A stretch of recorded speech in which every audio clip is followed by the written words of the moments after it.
اعوذ باللہ من الشیطان الرجیم بسم اللہ الرحمن الرحیم السلام علیکم ورحمۃ اللہ وبرکاتہ۔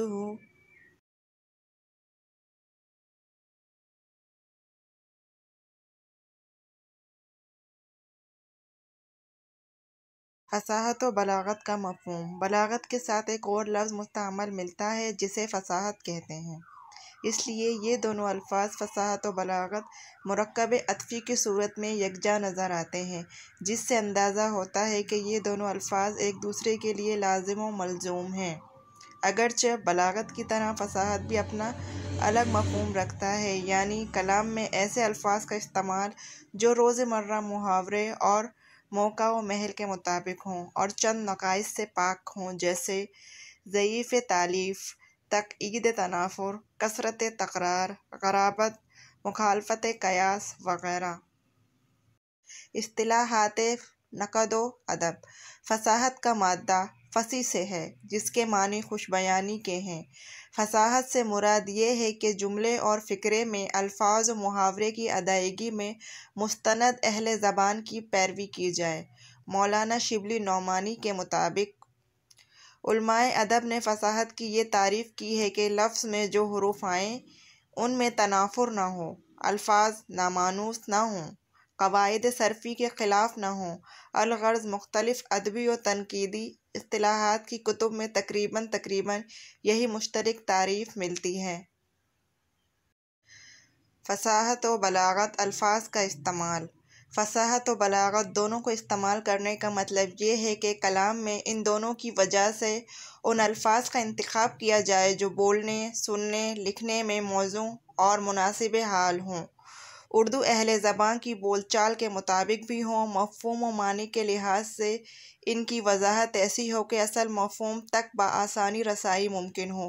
اصطلاحی مفہوم کے لحاظ سے لفظ فصاحت کوئی اور مفہوم نہیں رکھتا اور نہ یہ کوئی الگ خاص علم ہے۔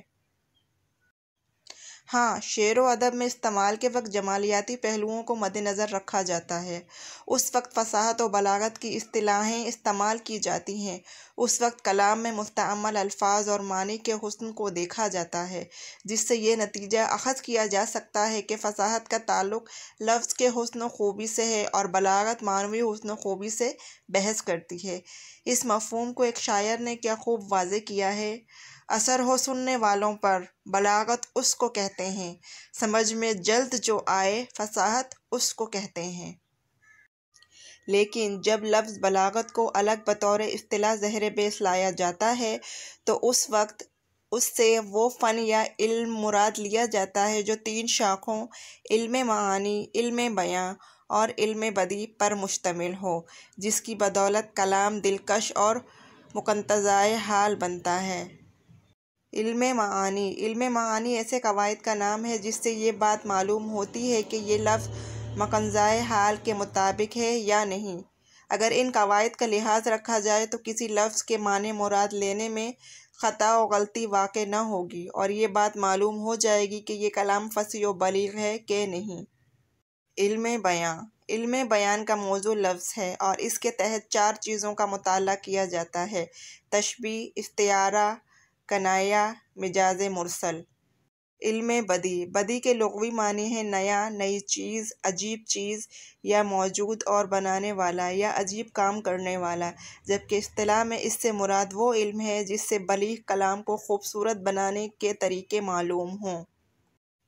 یہ طریقے دو طرح سے ہیں: معنوی اور لفظی۔ ان کو صنع بھی کہتے ہیں۔ صنع صنعت کی جمع ہے جس کے معنی ہیں ہنر، مہارت اور کاریگری۔ ان کی دو قسمیں ہیں: صنع معنوی جس سے معنوں میں خوبی آئے اور دوسری قسم صنع لفظی ہے جس میں ظاہری صورت یعنی لفظی خوبی بیان کی جائے۔